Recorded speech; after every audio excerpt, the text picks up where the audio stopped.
Up Gunners!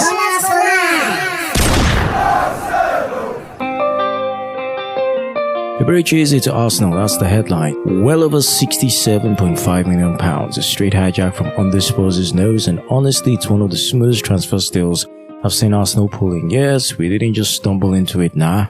We had this lined up quietly. Handshake in place, then Havertz picks up an injury, and of course, the timing was perfect.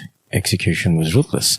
Our Spurs fans are crying, understandably. They thought it was theirs. Palace dragged their feet, Arsenal slipped in. Eze himself chose Arsenal over Tottenham, and you cannot blame him. This is the boy who was once released by us as a youth, to circle back now at the peak of his powers and call this place home again. I mean, come on. And this isn't just a Gbedu signing. Eze brings that unpredictability, that creative spark we've been missing when Odegaard gets boxed out or Martinelli is doubled. He can glide centrally, cutting off the left, carry the ball like he's skating. That is a weapon. Think Mesut Ozil's artistry with a bit more dynamism in the legs. Arsenal fans are ecstatic for good reason. Of course, the spending tally is climbing. 200, maybe 250 million this summer alone. Arteta's total spend since 2019 creeping past the billion mark. Big money, big pressure, but also big intent. Arsenal are not playing small anymore. We're stacking the squad for depth because last season's fatigue cost us. Tottenham fans, then they vex. Jimmy O'Hara is on TalkSport, threatening to iron people out. Spurs Reddit is melting down. Everyone pointing fingers at Levi, Palace, Arsenal, anyone but themselves. Meanwhile, we're just sitting here with our popcorn, or rather, in my own case, cashew nuts, and a good bottle of Coke, enjoying the movie. But here's where it matters. Eze gives us another gear. Injury to Havertz doesn't derail momentum. Saka gets a breather.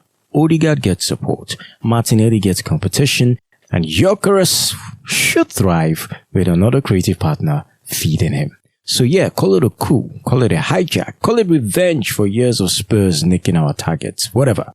What matters is Arsenal pulled it off, and the Emirates is about to welcome back a prodigal son with flair to burn.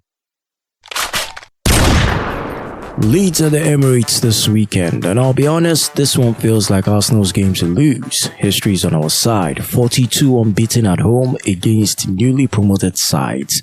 Leeds haven't beaten us since Highbury days in 03. Still, football is never played on paper. Kai Havertz being out with that knee issue is a bit of a kick in the ribs because he's been settling into that role nicely. Jesus is still out. Trossard and Norgard doubtful. So Arteta has to shuffle. Looks like Gyökeres will lead the line with Saka, Martinelli buzzing around him, Odegaard pulling the strings. Timber probably steps in at right back if Ben White isn't fit, which I actually don't mind. He's looked sharp since his comeback. Now the noise around the Eberechi Eze is getting louder.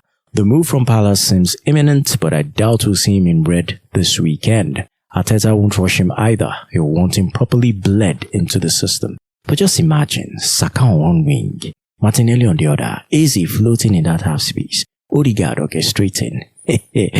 Leeds will scrap, of course. They've got energy, and Daniel Farke will send them out to press high and test our backline. The experts are calling it 2-0 Arsenal, some even more comfortable. Opta is giving us a 70% chance of victory.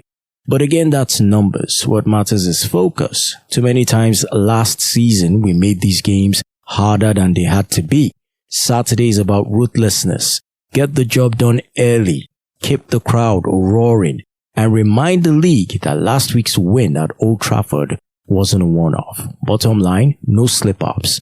This is the kind of fixture you must bank if you're serious about titles. Arsenal versus Leeds, Emirates under the lights. Let's keep the run going.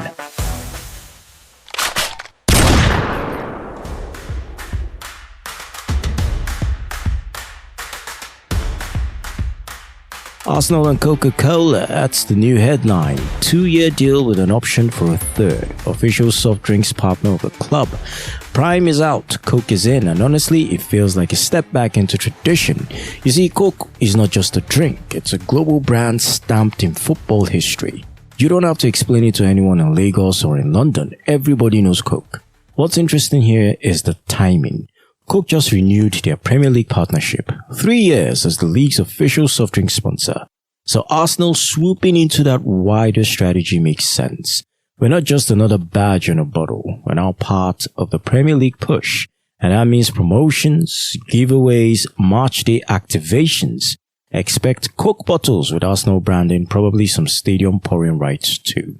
Now financially, we don't have the numbers, but we know it's solid.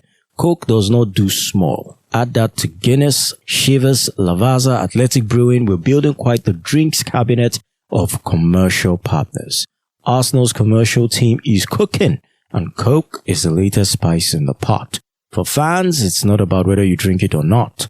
It's about walking into a store, seeing Arsenal tied to a global product you already know. Always Coca-Cola.